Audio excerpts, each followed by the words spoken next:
या लेकिन convenience marriage कह ऑफ लें। कॉम्प्रोमाइज में नुकसान पीएमएलएन का होगा, क्योंकि सबसे पहली बात तो ये है कि आप अगर ये देखें कि तमाम आईनी ओहदे, गवर्नरशिप, सदर, ये पीपल्स पार्टी का, और जितने भी डिलीवरी के जहाँ पे डिलीवरेंस की बात है, गवर्नेंस की बात है, वो पीएमएलएन ने ले लिए।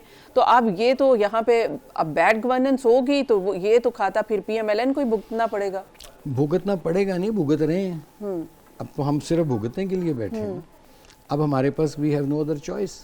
ये तो पहले चीजें सोचनी चाहिए ना जब अच्छा, आपको। अगर अब फौरी इलेक्शन हो जाते हैं, कुछ टाइम बाद इलेक्शन हो जाते हैं या नेक्स्ट इलेक्शन होते हैं, पीएमएलएन को आप कहाँ देखते हैं? देखिए, अगर तो पीएमएलएन के मामलात नवाज शरीफ साहब ने खुद अपने डायरेक्ट हाथ में ना लिए, डायरेक्ट हाथ में मीन्स के उनको बहुत एक्टिव रोल अदा करना पड़ेगा, जैसे माजी में उन्होंने अदा किया है, जिस तरह उनका वर्कर से रब्ता होता था, जिस तरह वो इंटरेक्ट करते थे। मैंने कहा ना कि अब ये वो पाकिस्तान नहीं है जिस पाकिस्तान को नवाज शरीफ साहब छोड़ के लंदन गए थे। अब ये एक तब्दील शुदा पाकिस्तान है जिसमें हकायक, ज़मीनी हकायक तब्दील हो चुके हैं। तो उन्हें मैंने पहले जैसे अर्ज किया कि अप हिल टास्क है, ये बहुत मुश्किल काम नहीं तो है। नवाज शरीफ सब पहले फैसले नहीं कर रहे, पहले फैसले कौन कर रहे? नहीं, फैसले तो वो करते हैं, लेकिन बात यह है कि जब आप उनके फैसले वो मुसल्लत नहीं करते, जो मैंने देखा। मतलब अगर वो एक उनके जहन में एक चीज़ है, कई दफ़ा ऐसी 2-3 मिसालें मेरे जहन में हैं कि वहाँ, लेकिन जो दीगर उनके साथी थे, पार्टी की दीगर लीडरशिप, उन्होंने उनको उस फैसले को चेंज करने पर मजबूर किया और उन्होंने किया। अब भी यही हुआ।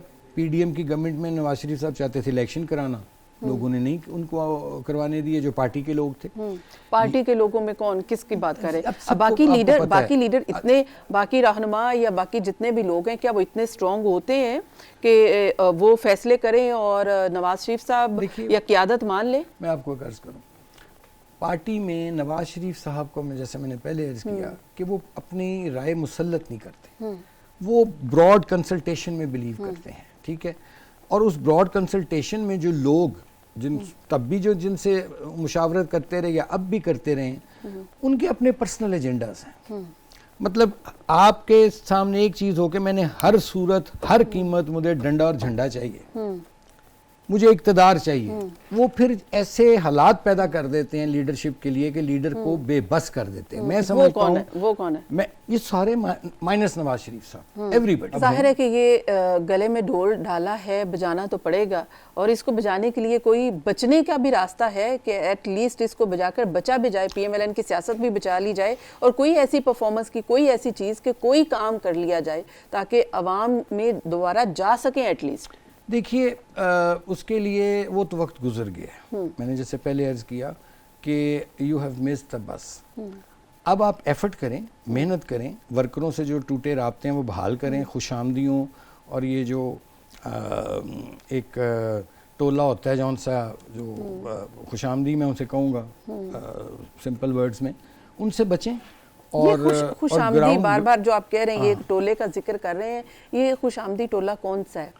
देखिए, मैं नाम नहीं लूँगा, ऑफ द रिकॉर्ड बता दूंगा, लेकिन मैं यही कहता हूँ ना कि चंद लोगों को छोड़कर पीएमएलएन में चंद लोगों को छोड़कर बाकी सारे खुशामदी हैं।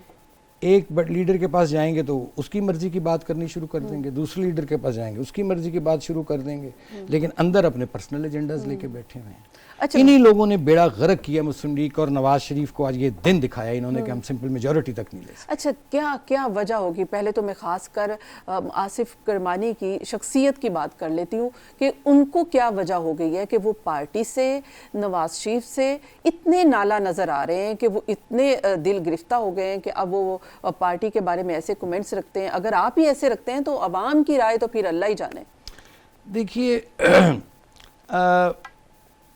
मैंने साल मियाँ साहब को असिस्ट किया है, नवाज शरीफ साहब को, ठीक है, लेकिन मैं चूँकि एक मिडिल क्लास का आदमी हूँ, ठीक है, और मेरे वसाइल जो हैं वो बड़े महदूद वसाइल का मैं मालिक हूँ, तो जाहिर है मैं उतना असर्ट नहीं कर सकता, भाग दौड़ नहीं कर सकता, उसके लिए वसाइल। सियासत तो अब जाहिर है करोड़ों अरबों का खेल हो गई है।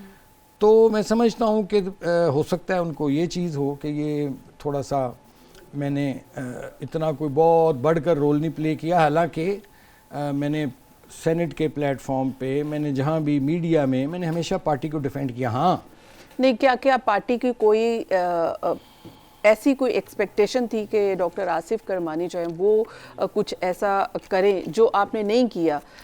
नहीं, तो नाराज मुझे किया नहीं कि पता क्या फैला आ गया। एक्सपेक्टेशन थी। अब मैंने अगर मैंने को अपने आप को जिस्म पर तेल छिड़क कर आग तो लगानी नहीं थी अपने आप को, ठीक है ना जी। जो मेरा एक रोल था एज अ पार्लियामेंटेरियन, जो मेरा रोल था एज अ पॉलिटिकल वर्कर, वो मैंने प्ले किया, पार्टी को डिफेंड किया। आपको क्या लेकिन एक्सप्रेस किया गया कि आप ये करें तो वो आप नहीं कर सके? नहीं, ये नहीं कहा गया, मुझे कुछ रवैयों से शिकायत थी। अच्छा, एटीट्यूड प्रॉब्लम। राज़िक अल्लाह की ज़ात है।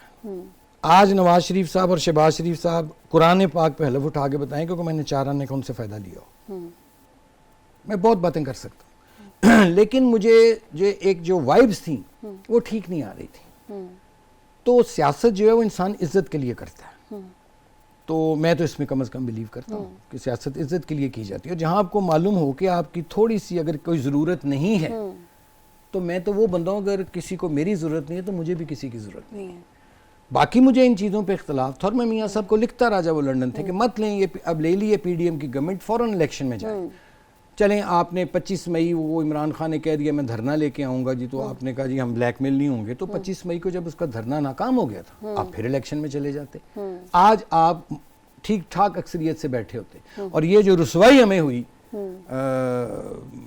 8 फरवरी को वो ना होती। तो मुझे ज़ाती कुछ पॉलिसी मैटर से है इख्तलाफ, आज से नहीं है। मेरे पास महफूज है मेरे मैसेजेस कि मैंने किन किन मौके पर पार्टी के इंटरेस्ट में और नवाज शरीफ, देखिए मेरा सिर्फ लेना आपने देना। 8 फरवरी की बात की, सॉरी आपकी बात कट करी। 8 फरवरी के दिन एक वक्त हमने ये देखा कि नवाज शरीफ साहब आ रहे थे स्पीच करने के लिए, फिर वो वापस हो गए, फिर वो आए, फिर झलक दिखा के वो वापस चले गए। अब आप उस वक्त थे और उनके तासुरात, ख्यालात क्या थे उस वक्त? मैं तो वहाँ नहीं था, लेकिन ये है कि क्योंकि मैंने अर्ज़ किया आपको कि मैंने उनकी वापसी के बाद से थोड़ा सा अपने आप को डिस्टेंस किया हुआ था और लोग वहाँ ज़रा बहुत ज़्यादा उछल कूद करते हैं, तो मैंने कहा इनको करने दें, नताइज पता चलें क्या है। तो क्या बताया आपने था कि नवाज शरीफ जो इस हाँ, वक्त स्पीच 8 का। फरवरी की विक्ट्री नहीं, स्पीच देखिए, के लिए आ रहे वो थे। तो ख्याल था ना कि हमें एक्सपेक्टेशन ये थी कि हमें बहुत अगर 2/3 तो नहीं, खैर सिंपल मेजॉरिटी मिलेगी। तो वो एक धचका लगा था मियाँ साहब को, जो मैं उनकी नेचर को समझता हूँ कि वो एक सेंसिटिव आदमी है, उनको धचका ज़रूर लगा, या उनको जो इन्फॉर्मेशंस दी गई थी उनके, वही मैं कहता हूँ ना खुशामदी टोला जो कवाली ग्रुप होता है, जो उन्होंने जो कवाली उन तक पहुंचाई थी या की थी, उसके बरक्स नताइज आए। तो मियाँ साहब की हमेशा ये मैंने देखा है कि वो कहते होते थे मुझे भी और जनरली कि यार हुकूमत जो है ना, ये कोलिशन गवर्नमेंट्स में वो बिलीव नहीं करते। वो कहते हैं कि कोलिशन गवर्नमेंट्स जो उनसी हैं वो आप डिलीवर नहीं कर पाती, आपके पास स्पेस नहीं होती।